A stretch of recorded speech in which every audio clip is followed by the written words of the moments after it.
Good morning Telangana. Welcome to T news. Headlines చూద్దాం. తెలంగాణ కలలను నెరవేర్చేదే BRS. మెరికల్ లాంటి నేతలను తయారు చేసుకుందామన్న కేసీఆర్.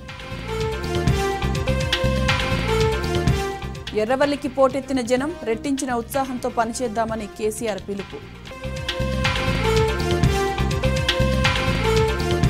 విద్యార్థుల నుంచి కార్మికుల వరకు అందరిదీ పోరుబాటే. ధర్నాలు, నిరసనలతో హోరెత్తుతున్న రాష్ట్రం.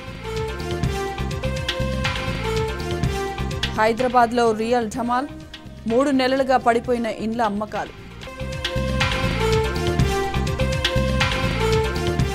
షాద్నగర్ ప్రమాదంలో తునాతునకలైన వలస బతుకులు.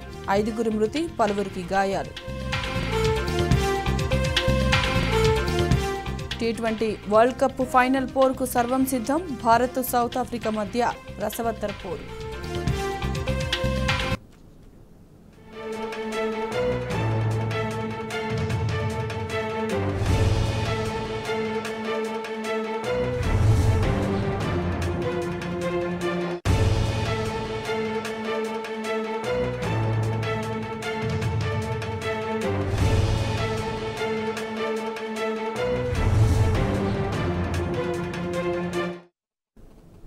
కాంగ్రెస్ సీనియర్ నేత మాజీ మంత్రి డి శ్రీనివాస్ కన్నుమూశారు. కొంతకాలంగా అనారోగ్యంతో బాధపడుతున్న ఆయన తెల్లవారుజామున 3 గంటలకు హైదరాబాద్లో మృతి చెందారు. డిఎస్ గుండెపోటుతో మరణించినట్లు కుటుంబ సభ్యులు తెలిపారు. ఉమ్మడి రాష్ట్రంలో మంత్రిగా, పీసీసీ అధ్యక్షుడిగా డి శ్రీనివాస్ పనిచేశారు.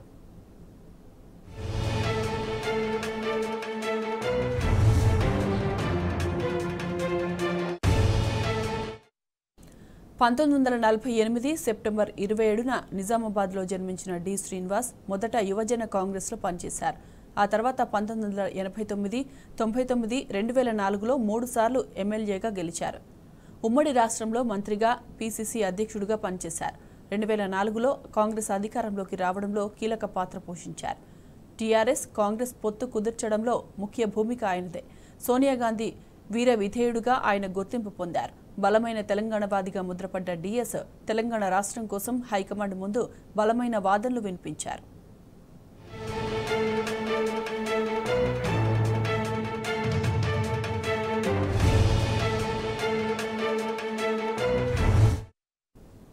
ఇక డి శ్రీనివాస్ మృతిపై మరిన్ని వివరాలు మా ప్రతినిధి రవీందర్ అందిస్తారు. రవీందర్, చెప్పండి.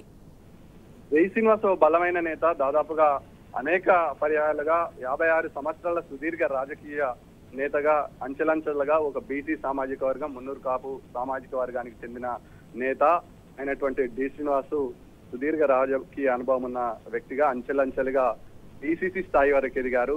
అనాది కాలంలోనే ఒక ఐకాన్ గా ఉమ్మడి నిజామాబాద్ లో బలమైన సామాజిక వర్గం కావడంతో అప్పటి సోనియా గాంధీ ఆశీస్సుల మేరకు, జైపాల్ రెడ్డి ఆశీస్సుల మేరకు ఆయన అంచెలంచెలుగా కాంగ్రెస్ లో ఎదగడానికి యువజన కాంగ్రెస్ నాయకుడిగా ప్రస్తావన చేసినటువంటి డి శ్రీనివాస్ అంచెలంచెలుగా పీసీసీ స్థాయి వ్యక్తికి రోల్ మోడల్ గా ఎదిగిన సందర్భం స్పష్టంగా కనబడుతుంది. ఈ ఉదయం దీర్ఘకాలిక వ్యాధులతో గత 8 సంవత్సరాల నుంచిగా అనారోగ్యం బారినున్నాడు. అది 4 సంవత్సరాల తర్వాత తీవ్ర రూపం దాల్చింది. మొన్నటి వరకు డయాలసిస్ చేసుకున్నాడు. డయాలసిస్ చేసుకున్న తరుణంలో కొద్ది మేరకు మాట్లాడడం కూడా కష్టంగా ఉంది. ఈ తరుణంలో వెంటిలేటర్ సాయంతో దాదాపుగా 45 రోజుల నుంచి వెంటిలేటర్ సహాయంతో ఆయన శ్వాస తీసుకోవడం జరిగింది. ఉదయం 3 గంటలకు ఆసుపత్రిలో గుండెపోటు రావడంతో మృతి చెందిన సందర్భం కూడా ఉంది. ఈ నేపథ్యంలో అతని అంత్యక్రియలు రేపు నిజామాబాద్ లో జరగనున్న ఇప్పటికే ఆయనకు కుటుంబ సభ్యులు ఇంటికి చేరుకున్న సందర్భం కనబడుతుంది. ఈ నేపథ్యంలో ఆయనకు 2 కుమారులు, మాజీ మేయర్ సంజయ్, అదేవిధంగా నిజామాబాద్ పార్లమెంట్ సభ్యుడు ధర్మపురి అరవింద్ ఉన్నారు. ఈ నేపథ్యంలో 2 అబ్బాయిలు మాత్రమే. ఈ నేపథ్యంలో ఈ కుటుంబంలో విషాద ఛాయలు కలుగుకున్నాయి. అంచెలంచెలుగా పీసీసీ స్థాయికి ఎదిగి ఆ తర్వాత ఉమ్మడి రాష్ట్రంలో మంత్రిగా పనిచేసిన ఘనత డి శ్రీనివాస్ కు దక్కుతుంది. దాదాపుగా 2004, అదేవిధంగా 2008లో రోల్ మోడల్ గా అప్పటి రాజశేఖర రెడ్డి గవర్నమెంట్ లో అన్ని తానై సమైక్య రాష్ట్రంలో బలమైన వాణిని తెలంగాణ అవసరమని తేల్చి చెప్పి జైపాల్ రెడ్డి అదేవిధంగా ప్రణబ్ ముఖర్జీకి బలంగా లేఖలు రాయడంతో పాటు అటు అప్పటి టీఆర్ఎస్ అదేవిధంగా ఇప్పటి బీఆర్ఎస్ పార్టీ పొత్తు కుదిర్చడంలో కీలక భూమిక పోషించిన వ్యక్తి తెలంగాణలో డి శ్రీనివాస్ అంటే నిజామాబాద్ కి ఒక తలమానికంగా నిలిచింది. ఈ నేపథ్యంలో ఆయన లేడు అనే లోటు నిజామాబాద్ జిల్లాలో స్పష్టంగా కనపడుతుంది. ఈ నేపథ్యంలో ఇప్పుడిప్పుడే కుటుంబ సభ్యులు డి శ్రీనివాస్ ఇంటికి చేరుకున్న సందర్భం కనబడుతుంది. రేపు మధ్యాహ్నం 2 గంటల పరిసర ప్రాంతాల్లో అంత్యక్రియలు నిర్వహించే ఆస్కారం ఉందని కుటుంబ సభ్యులు చెప్తున్నారు. Right Ravinder, thank you.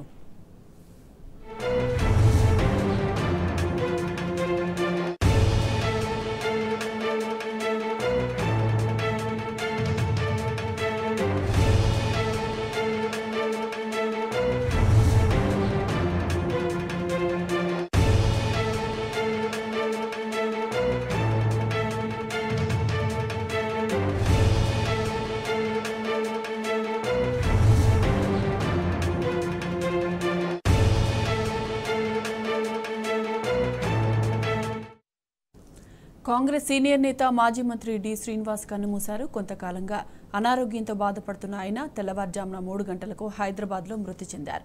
DS గుండెపోటుతో మరణించినట్లు కుటుంబ సభ్యులు తెలిపారు. ఉమ్మడి రాష్ట్రంలో మంత్రిగా, పీసీసీ అధ్యక్షుడిగా డి శ్రీనివాస్ పనిచేశారు.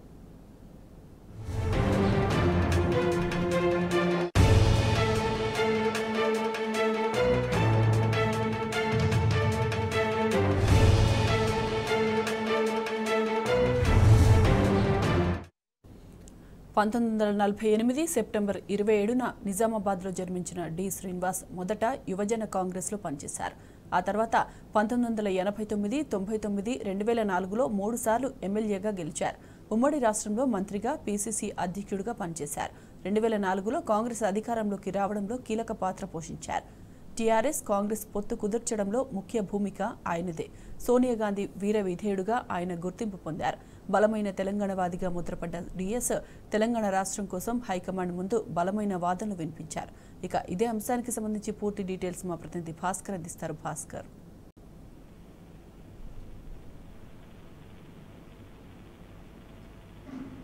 చెప్పండి భాస్కర్.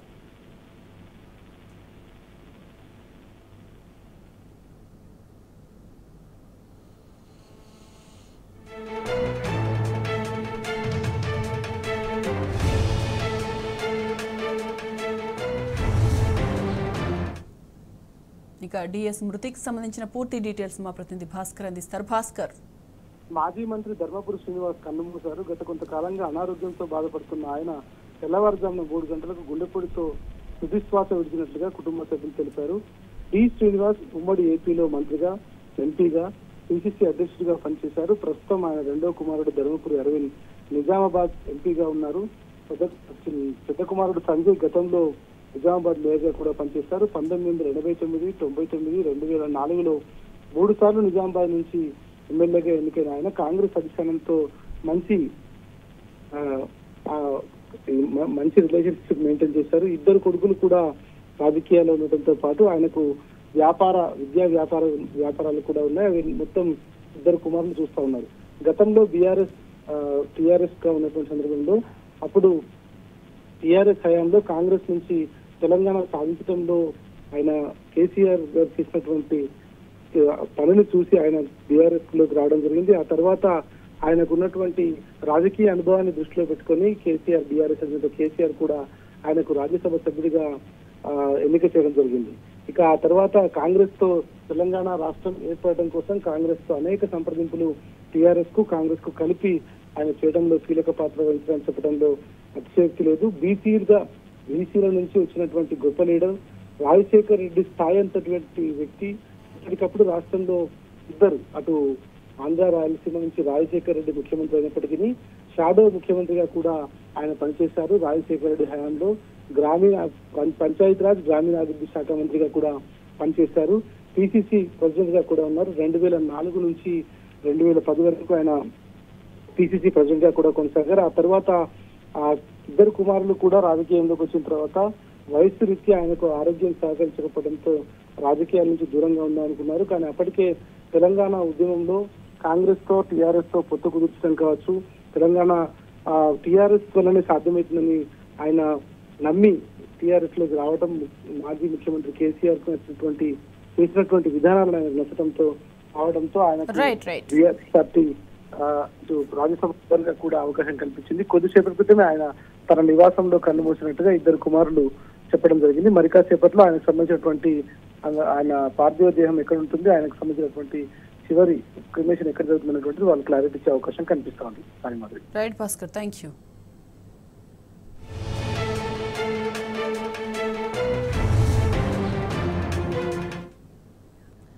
పార్టీని వీడి దొంగలతో కలిసే వారి గురించి ఆలోచించాల్సిన అవసరమే లేదన్నారు బీఆర్ఎస్ అధినేత, తెలంగాణ తొలి సీఎం కేసీఆర్. ఒకరి పోతే 10 మంది నాయకులను పార్టీ తయారు చేసుకుంటుందని స్పష్టం చేశారు. తెలంగాణ ప్రగతి ప్రస్థానంలో చేరుకోవాల్సిన మైలురాళ్లు ఇంకా మిగిలే ఉన్నాయన్న కేసీఆర్, వాటిని చేరుకునే సత్తా బీఆర్ఎస్ పార్టీకి మాత్రమే ఉందన్నారు.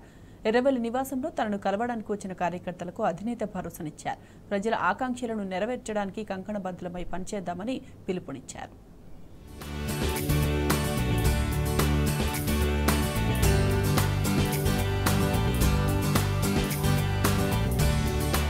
ఎర్రవెల్లిలోని బీఆర్ఎస్ అధినేత కేసీఆర్ నివాసానికి అభిమానులు, కార్యకర్తలు పెద్ద సంఖ్యలో తరలి వస్తున్నారు. అధినేతను కలవడానికి రాష్ట్రం నలుమూలల నుంచి కదిలి వస్తున్నారు. వందలాది వాహనాలతో ఎర్రవెల్లి పరిసర ప్రాంతాల రోడ్లు నిండిపోతున్నాయి. జై తెలంగాణ, కేసీఆర్ జిందాబాద్ నినాదాలతో ఎర్రవెల్లి నివాసం మారుమోగుతుంది. శుక్రవారం కూడా అభిమానులు, కార్యకర్తలు భారీగా ఎర్రవెల్లికి తరలి వచ్చారు. కోరుట్ల, జగిత్యాల నియోజకవర్గాల నుంచి వందలాదిగా తరలివచ్చిన కార్యకర్తలు, నేతలతో కేసీఆర్ సమావేశమయ్యారు. అందర్నీ ఆప్యాయంగా పలకరిస్తూ వారితో ఫోటోలు, సెల్ఫీలు దిగారు.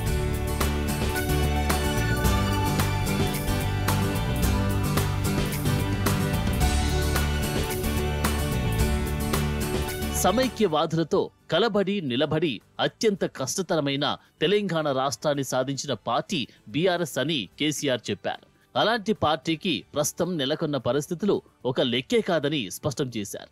పార్టీ నుంచి వెళ్లిపోయి దొంగల్లో కలుస్తున్న నాయకుల గురించి ఏమాత్రం ఆలోచించాల్సిన అవసరం లేదని తేల్చి చెప్పారు. ఒకరు పోతే 10 మంది నాయకులను పార్టీ తీర్చిదిద్దుకుంటుందని ఆయన పునరుద్ఘాటించారు.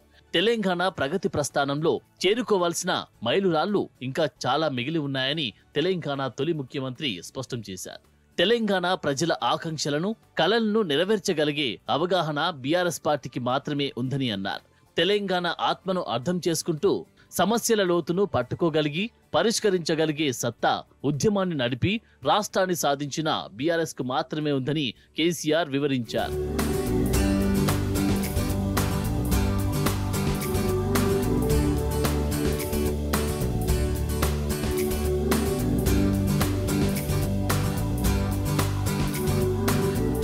రెట్టించిన ఉత్సాహంతో భవిష్యత్తులో ఇంకా బాగా ప్రజల కోసం పనిచేయాల్సి ఉందని కేసీఆర్ చెప్పారు.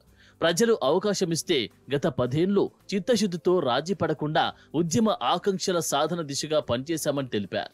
లక్ష్యంతో ముందుకెళ్తూ ప్రగతిని సాధించి ప్రజల మన్ననలు పొందామన్నారు. కులమతాలకు అతీతంగా పనిచేస్తూ వ్యవసాయం, సాగునీరు, విద్యుత్ వంటి అనేక మౌలిక వ్యవస్థలను మెరుగుపరిచామని వివరించారు. అనేక ప్రజా సమస్యలకు పరిష్కారం చూపామన్నారు. కుల వృత్తులను అభివృద్ధి చేసి గ్రామ ఆర్థిక వ్యవస్థను బలోపేతం చేశామని గుర్తుకు చేశారు. అయితే కొన్నిసార్లు ప్రజాస్వామ్యంలో అబద్ధపు ప్రచారాలను నమ్మి ప్రజలు బోల్తా పడుతుంటారని కేసీఆర్ అన్నారు. మొన్నటి ఎన్నికల్లో కూడా అదే జరిగిందన్నారు. అంత మాత్రాన నిరుత్సాహపడొద్దని కార్యకర్తలకు ధైర్యం చెప్పారు. అధికారం ఉంటేనే పనిచేస్తామంటే పద్ధతి కాదన్నారు. ఏ హోదాలో ఉన్నా ప్రజల కోసం పనిచేయాల్సిందేనని స్పష్టం చేశారు. మన అంతిమ లక్ష్యం తెలంగాణ ప్రజల సంక్షేమం, అభివృద్ధి మాత్రమేనని కేసీఆర్ కుండ బద్దలు కొట్టారు. ఇంకా నెరవేరాల్సిన ప్రజల కలలను మనం మాత్రమే నెరవేరుస్తామని ఉద్ఘాటించారు. అనేక సమస్యలు తెలంగాణ రాకపోతున్నటువంటి అనేక సమస్యలు తీర్చి పేదసాలకు పురాతన మతాలకు అతీతంగా కూడా మనం ఆడుతున్నాం. కొన్ని సందర్భాల్లో ఏమైందంటే ఒక అత్యాశపడి కావచ్చు, ఒక ఆగమని కావచ్చు, కొన్నిసార్లు అబద్ధ ప్రచారాలు నమ్మి కావచ్చు, ప్రజలు ప్రజాస్వామ్యంలో పోతావచ్చు. అట్లాంటి సందర్భంలో మనం వచ్చింది, మనం ఎన్నికల్లో ఓట్లు పాలైనాం. మీ అందరితో నేను పోయేది రాజకీయం అంటే మేము అధికారంలోకి లేక అధికారంలో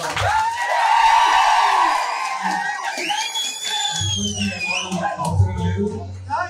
ఇంకా నెరవేరవలసినటువంటి తెలంగాణ ప్రజల కళలు మనమే నెరవేరుస్తాం. అందుకని మనకున్న డెప్త్, మనకు తెలిసిన లోతు, తెలంగాణ దుఃఖం, తెలంగాణ బాధ, తెలంగాణ అవసరాలు. నాడైనా నేడైనా నాయకులను తయారు చేసుకునేది పార్టీయేనని కేసీఆర్ చెప్పారు.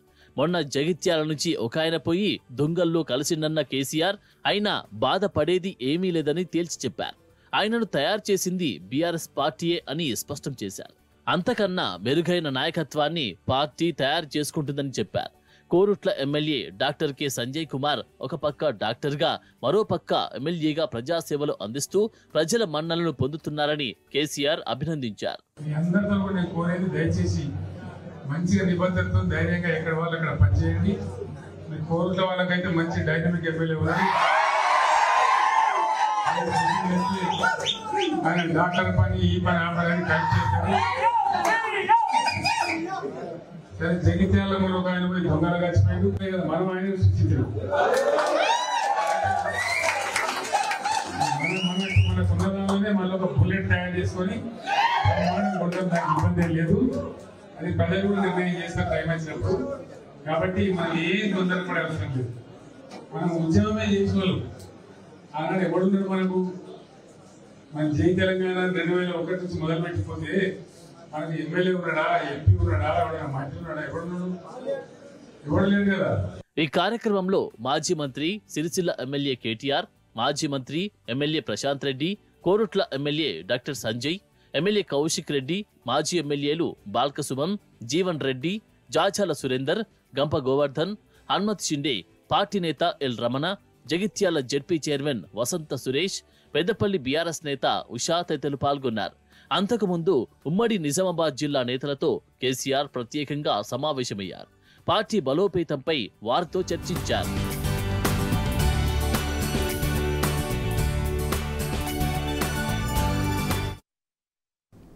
ప్రజాపాలన అంటూ అధికారంలోకి వచ్చిన కాంగ్రెస్ పార్టీ పరిపాలనను పూర్తిగా అటకెక్కించింది. సీఎం రేవంత్ ఢిల్లీకి చక్కర్లు కొడుతుంటే ఇక్కడ రాష్ట్రంలో సమస్యలు విలయ తాండవం చేస్తున్నాయి. విద్యార్థుల నుంచి కార్మికుల వరకు సమస్యల పరిష్కారం కోసం రోడ్డెక్కుతున్నారు. ధర్నాలు, నిరసనలతో ప్రభుత్వంపై పోరాటం చేస్తున్నారు.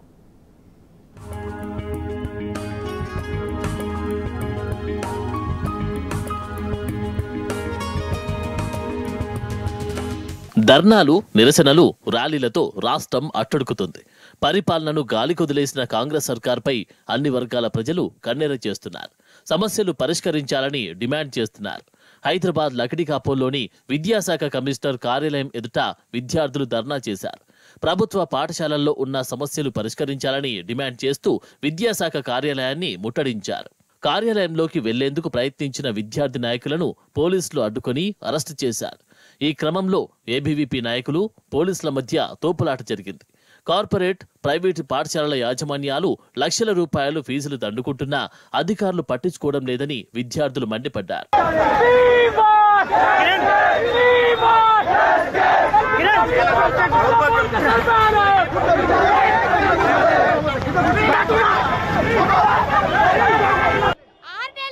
కాంగ్రెస్ ప్రభుత్వం వచ్చి అసలు ఏం చేసిండు? Education minister AD?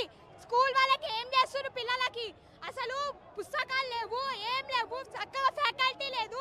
అసలు ఏం చేస్తున్నారు కాంగ్రెస్ గవర్నమెంట్? ఎడ్యుకేషన్ మినిస్టర్ ఎప్పుడు వస్తాడు? ఇంకెప్పుడు వస్తాడు? గవర్నమెంట్ స్కూళ్ళల్లో అసలు ఫ్యాకల్టీ లేదు, సరిగ్గా ఫుడ్ లేదు, ఏం లేదు. ప్రైవేట్ సంస్థలకి కొమ్ము కాసి పనిచేస్తున్నటువంటి రేవంత్ రెడ్డిని వెంటనే బర్తరఫ్ చేయాలి. అదేవిధంగా ఎడ్యుకేషన్ మినిస్టర్ని వెంటనే అపాయింట్ చేయాలి. టీచింగ్ నాన్ టీచింగ్ ఫ్యాకల్టీలు చేయకపోతే రేవంత్ రెడ్డి బిడ్డ నీకే గతి పడుతుంది. ప్రభుత్వ పాఠశాలల్లో మౌలిక వసతులు కల్పించాలని చెప్పేసి శాంతియుతంగా ధర్నా చేస్తున్నటువంటి విద్యార్థి నాయకులపైన కాంగ్రెస్ రాష్ట్ర ప్రభుత్వము పోలీసులు నిలుచుకొల్పి విద్యార్థి నాయకులపైన దాడులు లేపిస్తుంది.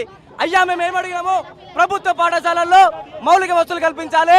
హైదరాబాద్ కోటిలోని ఉస్మానియా మెడికల్ కాలేజీలో అలైడ్ సైన్స్ విద్యార్థులు ఆందోళనకు దిగారు. కాలోజీ యూనివర్సిటీలోని 860 మంది విద్యార్థులు ఉండగా 16 మంది మాత్రమే ఉత్తీర్ణత సాధించడంపై కాలేజీ ఆవరణంలో బైఠాయించి నిరసన వ్యక్తం చేశారు. ఫెయిల్ అయిన 844 మంది విద్యార్థులకు న్యాయం చేయాలని డిమాండ్ చేశారు. యూనివర్సిటీలో లైబ్రరీ, హాస్టల్, సరియైన టీచింగ్ సిబ్బంది లేకపోవడం, కాలేజీ గ్రౌండ్లోకి విద్యార్థులను అనుమతించకపోవడంతో స్టూడెంట్స్కు తీవ్ర అన్యాయం జరుగుతుందని వాపోయారు. ప్రభుత్వం స్పందించి తగిన వసతులు కల్పించాలని వారు కోరారు.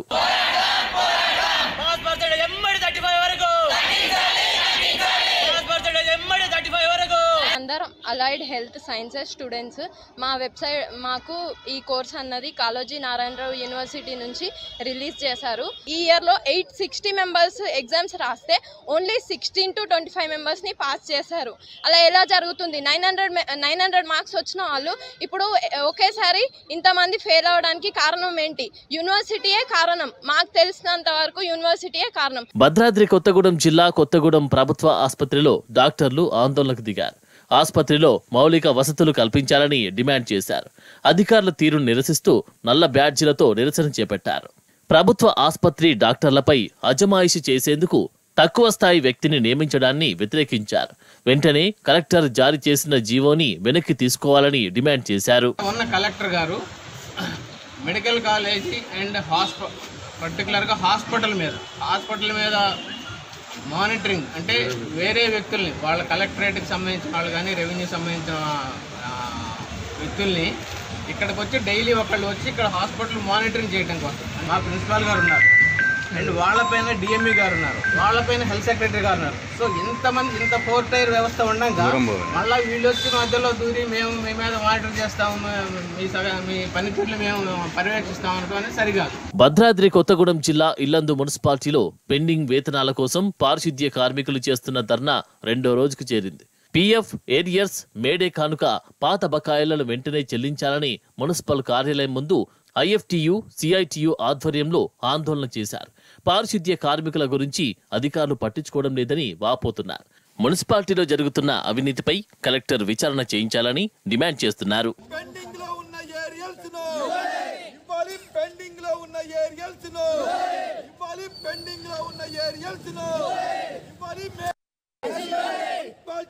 అధికారుల నిర్లక్ష్య వైఖరి, మున్సిపాలిటీ అధికారుల నిర్లక్ష్య వైఖరి రావాలి. కమిషనర్ వెంటనే రావాలి. కమిషనర్ వెంటనే రావాలి. మెదక్ జిల్లా చిన్నశంకరంపేట మండలంలోని సాలిపేట గ్రామంలో విద్యార్థులు, తల్లిదండ్రులు ఆందోళన చేపట్టారు. స్థానిక ప్రభుత్వ ఉన్నత పాఠశాలలో టీచర్ల కొరత తీర్చాలని డిమాండ్ చేస్తూ రాయంపేట గవలపల్లి రహదారిపై విద్యార్థులతో కలిసి తల్లిదండ్రులు రాస్తారోకో చేపట్టారు. తమ పిల్లల భవిష్యత్తుకు బంగారు బాటలు వెయ్యాలంటూ తల్లిదండ్రులు ప్రభుత్వాన్ని డిమాండ్ చేశారు.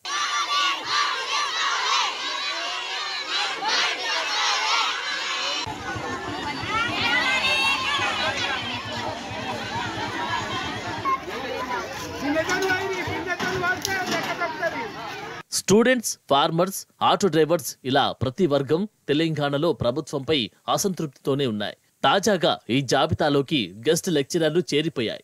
గాంధీ భవన్లో డిగ్రీ కాలేజ్ గెస్ట్ లెక్చరర్లు ఆందోళన చేపట్టారు. తెలంగాణ వ్యాప్తంగా డిగ్రీ కాలేజీలో పనిచేస్తున్న 1600 మంది గెస్ట్ లెక్చరర్లను రెన్యువల్ చేయాలని డిమాండ్ చేస్తూ ప్రొటెస్ట్ చేశారు.